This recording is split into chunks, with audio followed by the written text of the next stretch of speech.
한자여기 낱말이야기 392번째 시간입니다.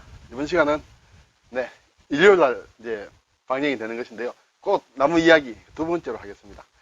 지난주에 한 첫 번째 이야기는 굉장히 많은 분들이 시청해 주시고 해서 참 감사했습니다. 자, 오늘 또 몇 가지 꽃 이야기, 한자로 된 꽃 이야기, 어떤 글자를 쓰고 어떤 뜻을 가지고 있는지 한번 살펴보겠습니다. 네, 처음에 나오는 게 모란입니다. 모란. 모란은 우리가 김영랑 하면 모란이 필 때까지, 모란이 피기까지 이런 시가 있죠. 네, 어쨌든 모란에 대해서 보겠습니다. 자, 모란이라는 것은 주로 이제 한자로 이렇게 쓰지 않고 한글로 많이 쓰는데, 한자로 보면 수컷 모, 암수할 때 수컷 모입니다. 그리고 붉을 단자를 씁니다. 그렇게 되면 일반적으로 읽으면 모단으로 읽겠죠. 모단으로 읽으면서 단이 란으로 변했지 않느냐, 이렇게 생각을 할 수 있습니다만, 이 글자 자체가 란이란 발음이 있습니다. 그래서 모란 그대로 읽으셔야 돼요. 네. 자, 그러면 글자를 보면 수컷인데 이 소가 나와 있습니다. 그러면 수컷, 수소를 얘기를 하겠죠. 어쨌든 소다. 그리고 여기 흑토자가 있는데, 흑토는 일반적으로 남성의 성기를 얘기한다, 이렇게 얘기하는 사람들이 있습니다. 그리고 흑토와 비슷한 선비사자도 있는데 이것도 그렇게 얘기하는 사람들이 있습니다. 어쨌든 이것은 수컷의 소를 얘기한다. 그래서 수컷이다. 그러면 암컷은 어떻게 되느냐 하면, 암컷은 사실은 이래가지고 비수비자를 씁니다. 이렇게 해서 빈으로 읽습니다. 이것은 이제 암컷을 얘기한다, 이렇게 되겠습니다. 자, 그리고 이 붉을 단자라는 것은 붉다는 것이죠. 우리가 단심이라든지 단심가라는 그런 시조도 있습니다만, 이렇게 생겼습니다. 원래는 어떤 우물 같은, 동굴 같은 그런 모양이다. 그래서 그 속에서 어떤 광물이 나는데 그것이 빨간색의 광물이다. 거기서 붉은색이 나왔다, 이렇게 됩니다. 우리가 고궁이나 또는 절사원에 사찰에 가게 되면 단청을 칠을 많이 했죠. 그냥 보면서 우리가 단청이다 얘기를 하지만, 글자를 보면 붉은색과 청은 푸른색입니다. 붉게 또는 푸르게, 물론 다른 색도 들어있습니다만 대표적으로 그래서 단청이라고 한다, 이렇게 되겠죠. 자, 근데 이 모란이라는 것은 보셔서 아시겠지만은 사실은 상당히 남성적이다, 그렇게 되겠습니다. 그리고 부귀의 상징이다, 이렇게 얘기를 하기도 하고, 중국의 척천무 시대에 많이 보급이 됐다, 또 약용으로도 많이 쓰인다, 이렇게 얘기를 합니다. 어쨌든 이 글자를 가지고 모란이다. 자, 근데 모란이라고 하면 또 생각나는 게 목단이라는 게 있습니다. 목단이라면 화투 치는 분들 이렇게 잘 아시겠지만, 우리 영화배우 김지미 씨, 우리 시대 사람들은 다 좋아했습니다. 만인의 연인이라고 할까요? 할 수 있는데, 이 목단을 보고, 이걸 목단이라고 하죠. 목단을 보고 이게 나오면 또 김지미 나왔네, 이렇게 얘기를 했는 모양이에요. 저는 화투를 잘 몰라서 그런데, 그래서 이것을 이렇게 해서는 모란이라고 읽고, 이것은 이제 칠목자죠. 이렇게 해서는 목단이라고 읽는다는 것이죠. 그럼 왜 이것을 6을 얘기하죠? 목단을 왜 이렇게 했느냐 하는 걸 제가 이번에 검색을 하다 보니 참 재밌는 게 나오더라고요. 시가 있는데, 또 시가 나왔습니다만 이제 시가 더 이상 나오지 않습니다. 박재영이라는 분이 쓴 모란이라는 시가 있는데, 제가 한번 읽어보겠습니다. 좀 전라도 사투리로 썼는데, 쓰잘데기 없이 또 김지미가 와불어서, 형님 가지셩, 육목단 10끝을 삼촌은 늘 김지미라 불렀지라. 어느 날 궁금해서 물었더니, 예쁨은 뭐하냐? 그림의 떡인데 써먹을 데가 없는 걸 당대 최고의 여배우가 화투판에서 육목단 10끝이 된 사연이지라. 이런 시가 있어요. 계속됩니다, 시가. 근데 이걸 제가 읽고 참 재밌다 싶어서 가지고 왔습니다. 그래서 김지미 씨 당대 최고 미녀는 목단에 이제 비유가 된다, 이렇게 되겠죠. 네. 자, 이것은 이제 작약입니다. 작약과 목단은 사실은 모란은 비슷한 계열인 것 같은데 꽃이 조금 작은 모양이에요. 그리고 우리가 흔히 얘기하는 한박꽃이라는, 한박꽃이 이제 작약이다, 이렇게 되겠습니다. 근데 작약은 보니까 약이라고 들어가 있어요. 양약자가 꽃 이름에 들어가 있습니다. 앞에서 모란도 약용으로 좀 쓰였다 하는데, 이것은 아예 대놓고 약이라고 들어가 있습니다. 그리고 작이다. 작이라는 것은 한박꽃이다. 한박꽃은 활짝 폈다, 아주 예쁘게 잘 핀 그런 꽃을 얘기하겠죠. 그래서 이 작은 보니까 식물이므로 역시 이제 풀초가 들어가는데, 이것이 국이작이에요. 국이라는 것은 어떤 국자 같은 걸 얘기합니다. 뭔가 음식물이나 물이나 이런 걸 떠서 올리는 거예요. 국자를 얘기합니다. 그래서 이것은 뭔가 좀 드러난다.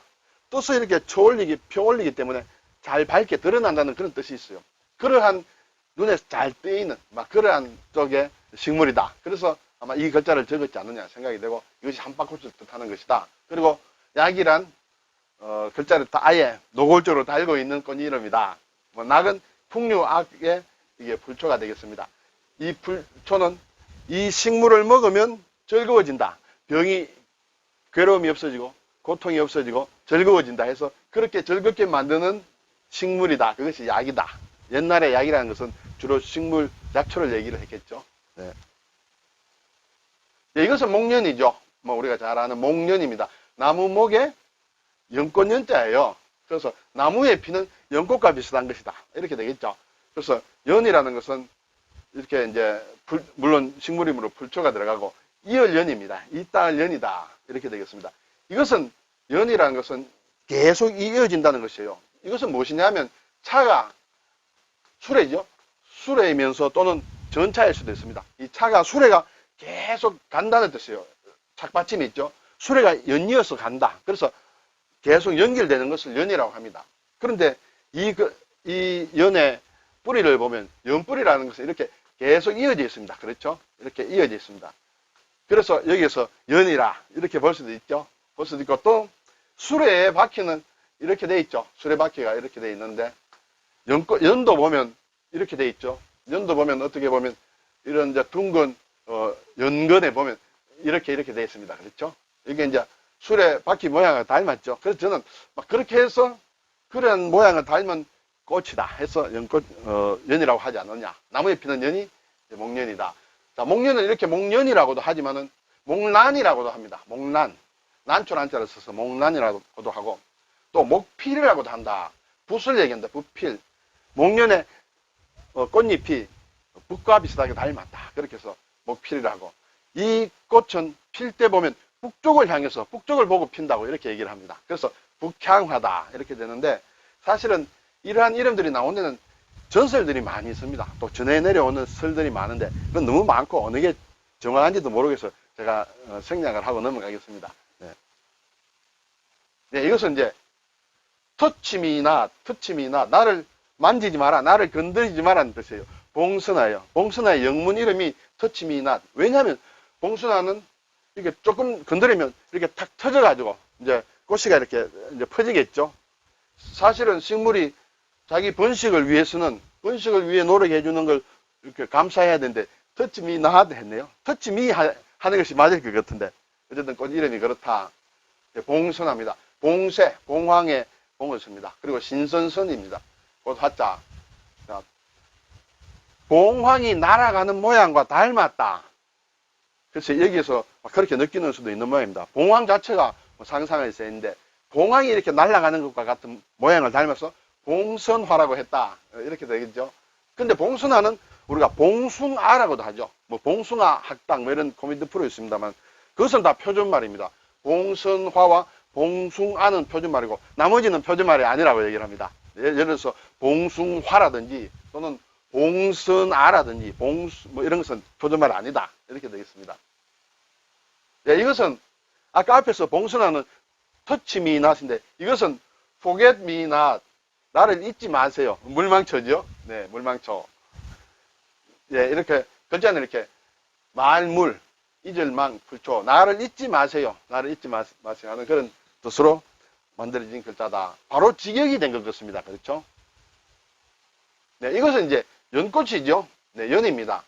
연화라고도 할 수 있고, 네, 그래서 주로 일반적으로 연꽃이라고 하는데, 연화라고도 한자말로 굳이 할 수도 있다. 앞에서 나온, 목련에서 나온 것과 같은 것이죠. 네. 그리고 이것은 이제 같은 연꽃 계열인데, 수련입니다. 수련. 그렇죠? 제가 사실은 몇 번 말씀을 드렸어요. 물숫자가 아니다라는 그런 얘기죠. 물숫자가 아니다. 물에 피는 연이 아니다는 그런 얘기죠. 물에 폈죠. 그렇지만 물숫자는 쓰지 않는다. 잠잘 숫자를 쓴다. 이렇게 되겠죠. 잠잔다는 것은 눈을 내리 감는다는 뜻이죠. 드리울 숫자입니다. 우리가 선을 그릴 때 이렇게 수평이 있고 수직이 있다. 수직이 할 때는 아래로 곧장 내려간 거다 해서 드리울 수예요. 그래서 눈이 이렇게 눈꺼풀이 아래로 처진다. 그러면 잠잔다는 것이죠. 잠자는 년이다 해서 수련이 되겠죠. 왜냐하면 이것은 낮에 폈다가 저녁이 되면 이렇게 또 오므라드는 모양이에요. 그것이 잠자는 것처럼 보였다. 네, 그렇게 되겠습니다.